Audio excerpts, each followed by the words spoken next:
Hello there, Bic Benedict here. We're playing Ninja Gaiden 3 Razor's Edge on the PC, and this is my Ultimate Ninja Difficulty Gaiden walkthrough. We're currently on Day 6 for Ayane, Ayane's version of Day 6, that is. So at the outset of Day 2, after we finished her Day 2, I think I mentioned that I picked up the level 3 weapon for her. So if you don't have it yet, try to buy it as quickly as you can, and try to accumulate as much karma as you can on this stage, so that you can, have some reserve for healing upgrades as you need them. This is a much more lengthier and more involved chapter than her other stage, and it's got some very difficult fights, and it also has a boss fight that is quite difficult because you're facing 3 enemies, just like you did at the end of her Day 2. But these enemies, they're not the type that you can just spam UTs on like we did. So it's a very difficult fight, and the camera is hard to use. I'll just say that. And I think by the time that I do get to the bosses, I won't be upgrading her magic. If I do upgrade her magic, it will be just to level 2. Her magic is okay, but I find that upgrading it is not the most crucial thing that you need to do. Upgrading her weapon to level 3 is just indispensable, because you can do the maximum amount of steel on bones, and of course you can do maximum damage, and you do all her combos. Not that we'll be doing all of them, or even any of them hardly, but the only good thing about her upgrade system is that it's not as costly to buy her items. So I do have the basic moves for her. I have the wind path, the flying swallow. The meditation is also crucial. I think I mentioned that on Day 2, because you can bait these enemies into doing this, and it's extremely helpful. And don't discount the ranks too, because the ranks are going to give you potentially a lot of extra karma. So yeah, we do have the weapon up to level 3. The only thing I don't have is I don't have the counter attack, and I'm pretty sure that if I'll just do the math at the end and see how many healing upgrades I can buy, and if I can't, perhaps if I can't afford the most expensive one, and I happen to have enough to upgrade something else like her Nimpo, I'll do that. But yeah, the bosses have always given me trouble. I don't like them, and they're extremely challenging, and the camera is so difficult to work with on this. I just always have a hard time with it. So I believe this fight's finished, and now we'll go up the stairs. We've already spawned the enemies that come on this level up here, but you're going to get a checkpoint in just 1 second, and there is a rocket launcher guy right in front of you. There's also another rocket launcher guy up and to the left over here, but I just fly down here and get the free kill first from him, and then I deal with the rocket launcher guy secondly. And then there's also one rocket launcher guy on the ground. So a pair of enemies back here to deal with. What I would recommend is to go up a little bit further and spawn the rest of them. They seem to have spawned behind me, but going for your try to maximize your karma here, because you definitely want to have enough to buy what you want, and try to do as well as you can on the fights. because that is going to give you the maximum amount of karma. You know, I get SS's here and there. Some of the fights are pretty difficult, and I just take what I get, essentially. But this fight isn't too bad, as long as you've got you know, these lesser enemies that you can work with and cut off an arm, and then bait them into grabbing, and then, you know, getting a nice chain for yourself. I am going to pick up the golden scarab, but I just want to wait till we finish this fight. I believe there's 4 scarabs on her stage, this particular stage. More enemies. Yeah, looks like standing back here was kind of helpful, because all these tac ninjas had to run over to us, and since we have you know, the ability to drop some magic, might as well just, if you are gonna waste all your magic like that, try to picture, you know, what might be coming up. If there's a lucrative fight coming up that's not too taxing, it's perfectly fine to use Nimpo.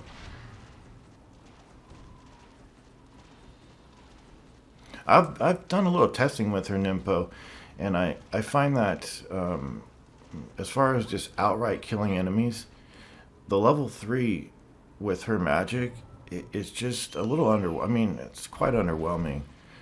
You know, yes, you'll see some enemies get delimbed and bloodied, but at level 3, you know, you would expect enemies to outright get killed, and it's just not the case. So I think that upgrading her magic is, it's just gonna come down to you. If you don't have too many problems on the bosses, that's, you know, that's something that you could trade with. And if you want to upgrade magic over healing items, I just want to make sure I have, and I would recommend it, because if you are going through Ultimate Ninja for the first time, they're probably going to give you a hard time, and that's what I set out to do on this walkthrough, is to ensure that I kept it at a level, as far as, like, not necessarily with, like, in all aspects, but I was trying to at least the things that I'm trying to impart to you, and the knowledge I'm trying to give you here and there, is for people that, you know, have unlocked the difficulty for the first time and are going through the game for the first time. You know, this is not a guide for the iconoclasts of the world, because remember I mentioned that guy. He's a great player. He's a terrific player. He's so much better than I am. He's a joy to watch. But, you know, and his walkthrough is great. It's not commentated, unfortunately, but it's very nice to watch. I get kind of jealous watching him because he's so good. But I do want to, you know, give that guy his recognition. And, you know, presenting a walkthrough at that level is, I think, a lot less helpful than presenting a walkthrough with more basic strategies that people can emulate more. And that's not to say that I could even give a presentation even close to something like what that guy can offer. You know, it's I couldn't. So but I you know, I am trying to make sure that people can emulate the strategies as much as possible, so that they can get through with the least amount of you know, wanting to kill themselves, because it is a hard game, quite difficult.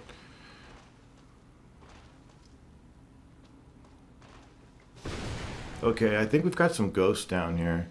Yeah, I don't like ghosts, and I was thinking about Ninja Gaiden 4 too. I don't know anything about that game. I saw the trailer, and I don't actively seek out information about it, but it seems to be in good hands.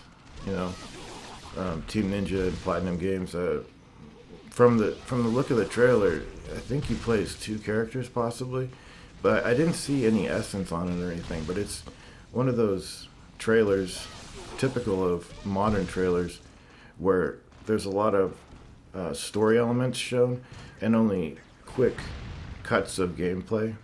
So it's very difficult to get an idea of what the game is, and I really hate that too, the way they do that, you know. And I know they're trying to, you know, follow the modern trends, but when I watch a trailer, I could care less about the story. I just want to see what the game is, you know. I'm all about just the gameplay. I mean, it's called a game, you know. It should be about gameplay. And I know there are other elements to it, and people do enjoy the story and things like that. I noticed on that guy Iconoclast's walkthrough that he keeps the cutscenes in his videos, which really irritates me the way people do that. But you know, it's his choice. If you want to risk it, I think this company is kind of vigilant about people doing that. They don't like people uploading cutscenes of their game, so I have to play it safe anyway. Her 360Y is really good at severing limbs and bloodying enemies. It's really quite good. I think I get hit through here, but I guess it serves me right. Watch, I know I get hit here. There we go. How fair was that? I guess, though, I kind of deserved it, don't you think? Because I was just sitting back there like a coward, waiting for him to come over to me and spamming my attack.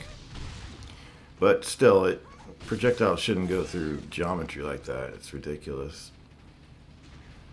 And this test of valor over here, I got to the second wave, and then I just got instantly killed because there were claw ninjas, you know, those IS ninjas, and Vangelfs, and it was just a nightmare. So I didn't earn hardly any karma off of it. So you'll be able to see between the quick edits over here, like what I have. So I have 349,000 karma right here. So let's take a look. See, I don't get very much. Whenever you see the karma go up again, we'll see how much I made. See, I didn't make hardly any. But this is a tricky fight down here because you've got armored rocket launcher guys and tac ninjas that are of course armored too. So surprisingly, you can get beheadings on the rocket launcher guys, even though they are armored with the flying swallow. But they do block it a lot, and I thought they would incessantly block her projectile too. But try to throw projectiles at them. You know, if that doesn't kill them, it might stun them enough for you to go up to them and Izuna drop them. But any enemy that you have delimbed, try to lead him over to others, particularly the rocket launcher guys, so that you can include the rocket launcher guys in your chains. There's also a very tricky part coming up with that. There's actually 3 Reapers, and for the first time since you started this campaign and you've fought Reapers, there's 2 at once over here, and I know there's no checkpoints. I might have mentioned that, but sometimes you're just waiting around for days for these guys to do their grab. Otherwise, I'm sorry, and then other times it goes really smoothly like that. So it might take a couple of tries for them to play ball because you can't force their hand there. They're going to do what they like. I've never tried the meditation on them though, so you might want to try that. But the problem here is that after you kill those 2 Reapers, there's overlap here with other enemies. So you're gonna have to keep one of the issues that you have. Sorry, one of the issues is we want to go for counters on the pink fiends because they're so consistent about flashing red. Also, did you see what happened there? That actually worked out for my benefit because I got a steel on bone combo and it incorporated the Reaper and that instantly put him to death. So that was really fortunate. But if you do want to just kite the Reaper quite a bit and wait for those pink ones to flash red, you can build up a lot of ki doing that. And it is, though, kind of it is a little bit out of your hands, that part. So I understand. Maybe you want to save your Nimpo up for that part, just to heal yourself, because you're not going to have any time to use the meditation to heal yourself. But yeah, and you might have noticed in my fight too that at the beginning, the pink ones weren't flat. I'm talking about these purple ones. I know they might not be pink, but whatever the color is, they weren't flashing red at first. So I was moving around quite a bit, trying to get them to flash red. They flash red so consistently otherwise, though, that I usually don't use the meditation to incite them to do it. But if that is something you need to do, for sure, try to do it. And then we just have one more fight over here. This is on a different checkpoint, so it would be nice if you got a checkpoint once the Reapers came out. That'd be a little bit more considerate, I think. In the last video, they gave us, when we had Reapers come out, they checkpointed it, so I'm not sure why they didn't follow suit here, but they didn't. Okay, so this fight over here is, I think it's pretty good. Yeah, it has a good checkpoint. After you kill one of these attack ninjas, there's going to be starting to have the rocket launcher guys, and by now you're used to this. So one of the main problems as you're trying to kill the guys with the rocket launchers, if they're shooting a rocket and your kunai hits the rocket, don't count on the enemy being dead, because the rocket and the kunai will just cancel each other out, and you'll still have to deal with the shooter. But I just want to prepare you, a little bit in advance for the bosses, because they are quite difficult. And I personally, I think I used 3 health upgrades. I used one on the fight right before the boss, so that when I got to the bosses, I would have enough health so that I wouldn't have to immediately, use a health upgrade. I did upgrade my Nimpo to level 2, kind of foolishly, but I wasn't planning on using all the health upgrades, and I just used I used 4 of 5. One on the fight right before, and then 3 on the bosses. But the camera is very tricky to work with on those bosses, and the Nimpo on the bosses, it doesn't take hardly anything off. So it's a definite waste to use the Nimpo on the bosses. So what you'll want to do is definitely you get a checkpoint right here, so it's really nice. You'll want to use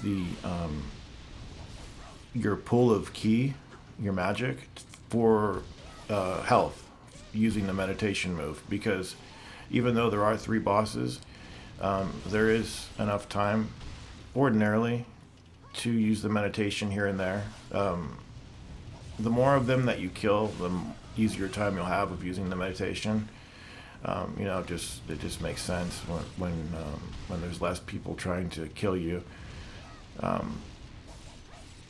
But the problem, she doesn't have the Eye of the Falcon, and she doesn't also have a critical move that could possibly help with evasions and countering. She doesn't have the Cicada Surge, so you also get a checkpoint right here. This is actually really nicely checkpointed. The only problem over here is that you've got flyers if you go down the pier too far, and you've also got some shitty dogs to deal with. They can be dealt with her kunai, her exploding kunai. I believe this is an optional fight, but the flyers might follow you up the building that we're going to go into over here. So I would just shoot them dead center so that they can drop and you could possibly get some key off them over here. But yeah, she doesn't have, I don't know why they don't give her a Cicada Surge, because that would definitely help on evasions on these bosses. And you've seen one of the bosses that we faced with Ryu. I don't know what they're called, like prototype bosses, but you faced one, but you faced all of the forms that come with them. So what they did is, on this game, they just took it up on the next logical evolution, I guess. They just multiplied how many bosses there are, so that instead of just one, there's 3, and they all have their particular move set, but each one just has, the fists one. Well, let me just say this: they don't change their move set. Unlike, when we faced the one with Ryu, it would switch from the arms or the fists, or the one that does those kicks at you. They don't do that. So each one has its own individual move set, but there are 3 of them. So the camera says to change targets, you press right bumper, and that is, how it properly works. If you want to unlock and lock the camera, you press, well, for me it's right trigger. I don't know what it would be, because I have alternate control scheme. I have the Ninja Gaiden 2 control scheme. You also get a really considerate checkpoint over here, and it's welcome because there's a lot of guys over here. So don't worry about how much key you go into this fight with too much, because there are, blessedly, there are some of those purple fiends mixed in with the imps. And I think that's all for the camera control. So switching targets, you just click in the right bumper, and then to unlock and lock the camera, because you don't really want the camera unlocked, but there are times when you're moving around where switching targets is just not good enough. It's not quick enough. It just might not be opportune enough about a certain angle. So unlocking and locking the camera is also part of the things that you'll have to deal with. And over here, you can usually get off a level 1 or level 2 charge right off the get-go over here. So just make sure that you save your healing upgrades for the bosses. And if you have a considerable amount of them, like for instance at this point in the game I've not used any, but that's just for consideration of these harder parts over here.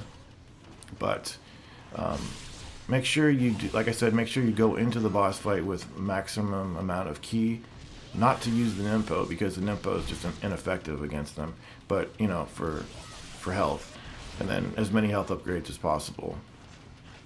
And obviously, the strength of your weapon is going to dictate how much damage you're dealing them too. So hopefully by now that you have earned enough karma to upgrade to level 3. So that's not very difficult to do, because at the very beginning of the chapter I already had that. So unless you're buying the Nimpo, I really would not advise buying the Nimpo upgrades. They're just not worth it. If you have extra, it's perfectly fine if you want to use extra key karma on those.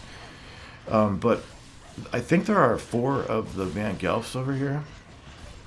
So if you want to use your Nimpo early on to deal with the Van Gelf, you can, but you might not accrue as much ki back as you would like during the course of this fight.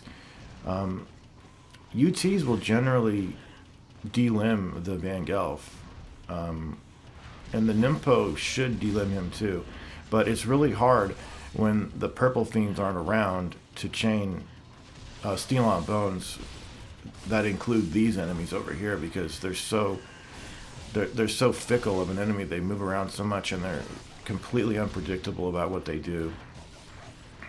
360Y is pretty helpful. Just remember, anytime you delimb them, they will come at you with the potential to explode. So you'll want to take care to always finish them off if they're OTable. But I didn't remember that once all of these particular enemies are cleared, there are more purple fiends. So, you know, you can potentially get some more key off them. I'm going to use a health upgrade over here. And the reason is I'm just too low on health, and I don't want to start the boss fight with so little health that I'll have to continually, you know, buy an upgrade every time I restart the checkpoint. So that was my rationale there. And I missed my on landing. So how the bosses work is that there's two that are pretty aggressive. The one with the fists, she likes to do that charge that the brute has. In fact, it's the same charge, but she's the one that comes up to you a lot. The other one that does those, I don't know what kind of kicks they are. She just does these kicks at you, and she rushes you quite a bit. So you'll probably kill either the fists one or that one first, and the serpent one that sprays that mist, I always find that I kill that one last. So it might be different for you, but you need to really be careful of attacking the bosses.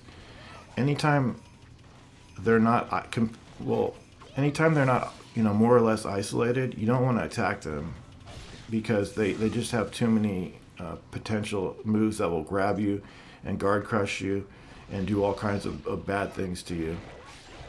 So here we're going to start off on the one with the fists. Hit it a couple times, and always just always assume that they're going to grab. So hit them a couple of times, and just after you do a couple of hits, just stop and assume that they're going to grab. And you lose nothing by doing that, because if they don't grab, you just move away and nothing happens, you know, unless other things hit you. But if you overextend and you can't cancel out of it, right here, I'm going into my menu, but I saw that I had too much critical damage off me, so I wanted to give myself a little health first. So I pretty much, I ignore the one with, you know, the serpentine arms that sprays the purple mist, and this one over here, just wait till it lands, roll into it. I'm really low on health, so I'll have to pick up another health upgrade. Don't have any shame in this, in buying health upgrades. It's perfectly fine. You know, you played well up to now. You did well, and the parry window for their counters is really open. It lasts quite a long time. But to deal the most damage on them, you'll want to do the Steel on Bones on them. So try to isolate them as much as you can. Let them come to you. Attack a couple times. Again, take for granted that they're going to do that move. Evade out of the way, and if you see them flashing red, slide back into them and press Y. And you'll have to press Y a couple times, I think, because you're severing 2 arms each time. And yeah, see, this one always comes up to you. The serpentine one is a little more standoffish. She doesn't come up too much, but as you can see, this whole time I am trying to just set up the camera and be the cinematographer of this fight, so to speak. And it's, you know, one thing to have to do that, and one thing to have to kill bosses, you know, in triplicate that are very difficult to begin with. So those projectiles are pretty simple to dodge. You know, just keep moving around. Try to be as patient as you possibly can. And I got grabbed. That's too bad. That grab damage is disgusting. So I'm going to pick up another heal here. And this one rolls up to me. I would have gone up to her, but, you know, the projectile one was shooting at me. So, yeah. That must have been an input fail there. But I don't think I would have risked it because there was too many people close to each other right there. And what was that? I don't understand. Just ambient damage from her body.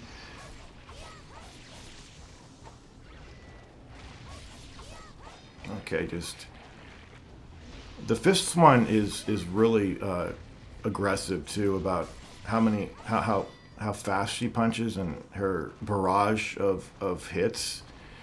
She blocks a lot, but whenever you know you get guard broken off of her block, there's a chance that she's going to flash red, so always be on the lookout for that as well.